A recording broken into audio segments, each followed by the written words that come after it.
नमस्कार, मी शुभा कोकणी फ्लेवरमध्ये तुम्हा सर्वांचे खूप खूप आणि मनापासून स्वागत करते। आजची आपली रेसिपी आहे मालवणी पद्धतीने केलेली शेवग्याच्या शेंगांची रस्सा भाजी।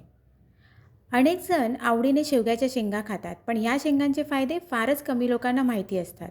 जर तुम्हाला शेंगांची भाजी खाण्याचे फायदे सांगितले तर तुम्ही अधूनमधून नाही तर नियमित शेवग्याच्या शेंगांची भाजी खाल। ह्या शेवग्याच्या शेंगांची केवळ खासियत नसून आरोग्यासंबंधी वेगवेगळ्या समस्या याने दूर केल्या जाऊ शकतात। इतकेच काय तर मांस, अंडी आणि दुधापेक्षाही जास्त प्रोटीन्स तुम्हाला या भाजीतून मिळू शकतात। शेवग्याच्या शेंगा या अनेक फायदेशीर तत्वांचा भंडारच आहे, कारण यात भरपूर प्रमाणात प्रोटीन्स आहेत। अशाच बहुगुणी असलेल्या शेवग्याच्या शेंगांची रस्सा भाजी कशी तयार करायची ते आज आपण पाहणार आहोत। चला तर मग पाहूया त्यासाठी लागणारे साहित्य काय काय आहे ते। शेवग्याच्या शेंगाची मालवणी पद्धतीने केलेली भाजी। त्यासाठी लागणारं साहित्य आहे शेवग्याच्या शेंगा। ह्या मी धुवून स्वच्छ कापून चिरून वरच्या साली काढून घेतल्यात। हे बटाटे कापून चिरून व्यवस्थित धुवून वगैरे घेतलेले आहेत, त्याच्या फोडी केलेल्या आहेत। इथे मी बारीक चिरलेला कांदा घेतलाय, बारीक चिरलेला टोमॅटो घेतलाय, आलं लसूणची पेस्ट, कढीपत्ता, मीठ, मालवणी मसाला, हळद, धना जिरा पावडर आणि गरम मसाला। आणि हे जे आहे हे मी आमचं वाटण आहे जे मालवणी पद्धतीने आम्ही तयार करतो ते वाटण आहे, ते मी घेतलेलं आहे। जर तुम्हाला ह्याचं प्रोसिजर बघायची असेल की हे कशा पद्धतीने बनवलं जातं तर मला कमेंटमध्ये जरूर कळवा, मी तुम्हाला ह्याचीसुद्धा पद्धत दाखवेन की हे कसं बनवतात ते। हे बघा, ही अशी शेंग असते, ह्याला ड्रमस्टिक पण म्हणतात। ही शेवग्याची शेंग, ह्याच्या पालांचासुद्धा आपण भाजी म्हणून वापर करतो, तीही खूप छान लागते। आणि त्याला आपण गोकुळाष्टमीला त्या पानांना खूप महत्त्व असतं आणि त्याचीच भाजी आम्ही मालवणी लोकं करतो। आंबोळी आणि शेवग्याच्या पाल्याची भाजी, त्याला शेगलाची भाजी असं म्हणतात। आता ही शेंग कशी स्वच्छ करायची, कशी कापून त्याच्या वरच्या ह्या ज्या साली आहेत ह्या कशा काढायच्या ते मी तुम्हाला आता दाखवते।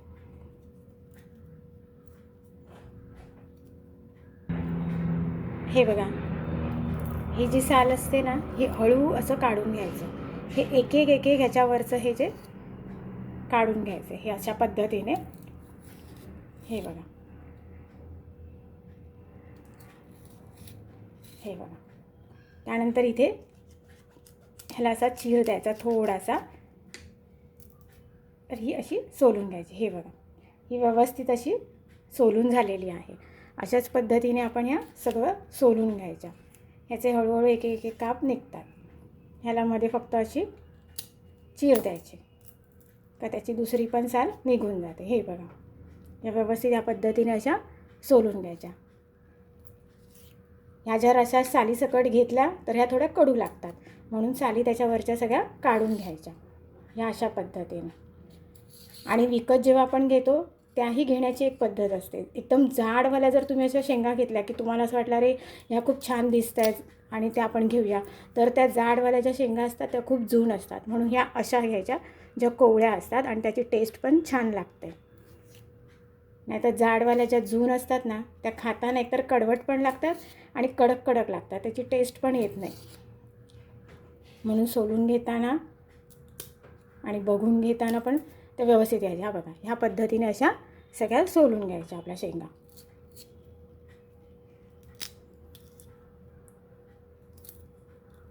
हे बघा, आपल्या शेंगा सोलून झाल्यात। आता आपण बघूया की शेवगाच्या शेंगाचा भाजी कशी बनवायची। चला,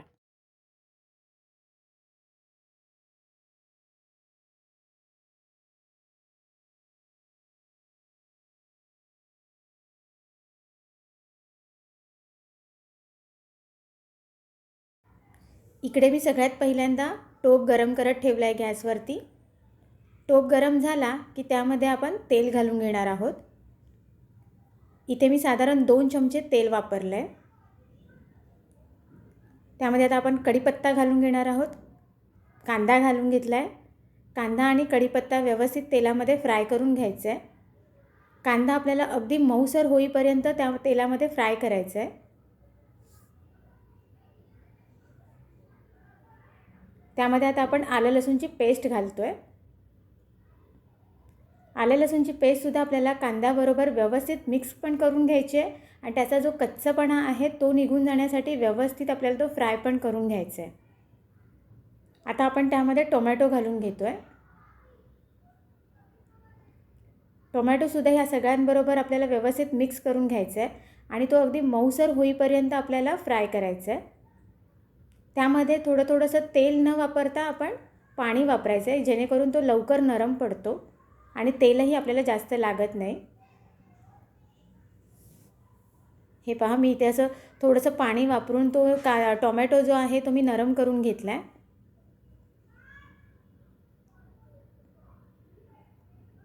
छानपैकी आता आपण ते मिक्स करून घेऊया. अजून बऱ्यापैकी आपला टोमॅटो नरम झाला आहे. आता आपण इथे सुखे मसाले घालून घेणार आहोत. सुक्या मसाल्यांमध्ये आपण जे काही घेतलं आहे, मीठ आहे, काश्मीरी रेड चिली पावडर आहे, हळद आहे, धना जिरा पावडर आहे, मालवणी मसाला आहे. हे सगळं आपण व्यवस्थित ह्या सगळ्या इन्ग्रेडियंट्सबरोबर मिक्स करून घेणार आहोत, जेणेकरून मसालेसुद्धा आपले मस्त फ्राय होतील आणि ते तेल सोडायला लागतील. इथेसुद्धा आपल्याला तेल न वापरता आपल्याला थोडंसं पाणी घालायचं आहे, जेणेकरून आपले मसाले करपणार नाहीत आणि तेलही आपल्याला जास्तीचं लागत नाही, कारण जे तेल असतं तेच ऑटोमॅटिक तेल सुटायला लागतं.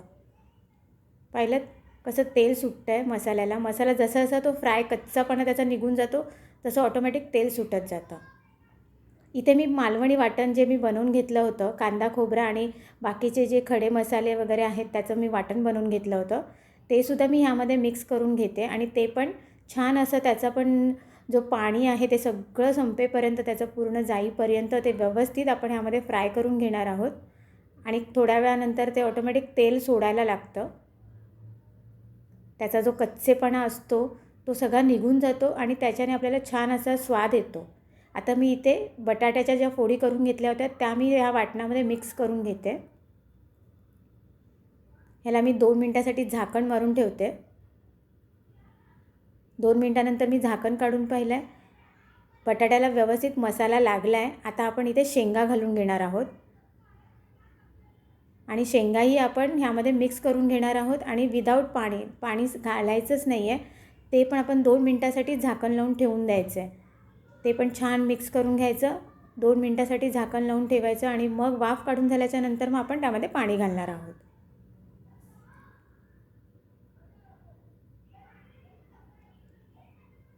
हे सगळं आता व्यवस्थित एकजीव झालं आहे आणि व्यवस्थित त्याला मसाले पण लागले आहेत. आता मी इथे साईडला गरम पाणी करत ठेवलं आहे.